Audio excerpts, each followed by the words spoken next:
secara resmi menunjukkan saudara-saudara sebagai warga negara.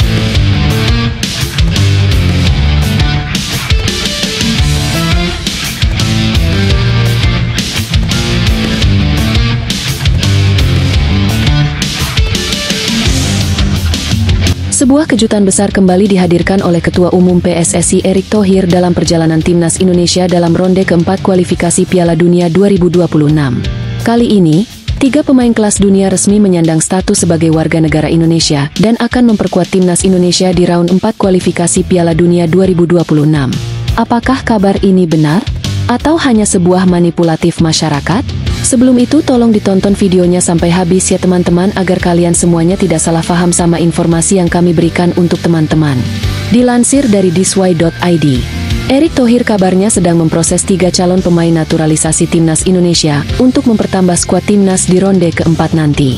Dalam artikelnya menyebut bahwa prosesnya begitu tertutup, tak terdengar ramai di media hingga akhirnya diumumkan secara resmi oleh PSSI.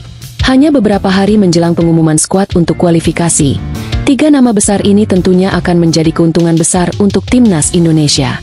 Sebagaimana kita ketahui bahwa Timnas Indonesia bakalan menghadapi tim-tim dari Timur Tengah untuk melanjutkan petualangannya agar bisa lolos ke Piala Dunia 2026. Oleh karena itu, Timnas kita dibutuhkan tambahan slot pemain untuk bisa bersaing dengan tim-tim papan atas. Berikut ini pemain yang katanya sudah dinaturalisasi senyap oleh Erick Thohir. Ayo kita bahas. 1. Mauro Zijlstra. Mauro Zijlstra baru-baru ini menjadi sorotan publik Indonesia setelah dikabarkan akan segera bergabung dengan Timnas Indonesia untuk ronde keempat kualifikasi Piala Dunia 2026. Pemain berdarah Indonesia dari garis keturunan sang nenek asal Bandung ini dikenal punya postur tinggi mencapai 190 cm kuat dalam duel udara, dan memiliki insting mencetak gol yang tajam. Ia menimba ilmu di Akademi Ajax Amsterdam sebelum bergabung dengan AFC Amsterdam, NEC Nijmegen U21, dan kini memperkuat FC Volendam di Eerste Divisie Belanda. Bersama Volendam, Zijlstra mulai mendapat kesempatan tampil di level senior dan menorehkan performa yang menjanjikan, terutama di tim U21. Proses naturalisasinya sebagai WNI sedang berlangsung dan disebut sudah hampir rampung. Ia menyatakan siap memperkuat Merah Putih dan bangga bisa mewakili negara leluhurnya. Pelatih baru Timnas Indonesia, Patrick Kluivert, melihat potensi besar dalam diri Mauro dan ingin memanfaatkan postur serta gaya bermain Eropanya untuk menghadapi lawan-lawan kuat di babak selanjutnya. Ronde keempat kualifikasi akan mempertemukan Indonesia dengan tim-tim kuat dari kawasan Timur Tengah seperti Arab Saudi, Uni Emirat Arab, dan Irak, tim dengan gaya bermain cepat dan fisik, yang tentunya membutuhkan kehadiran pemain seperti Zijlstra di lini depan.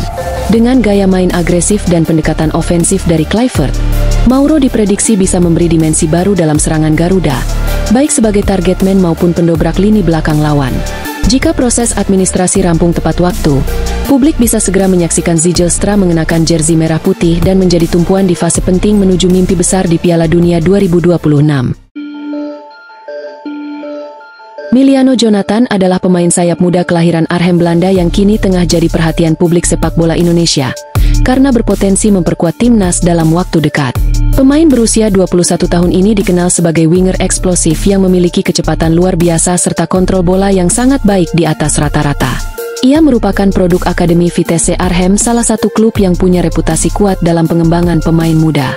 Bahkan selama masa perkembangannya, Miliano sempat menarik perhatian dari beberapa pencari bakat klub Premier League meskipun belum resmi berkarir di Inggris.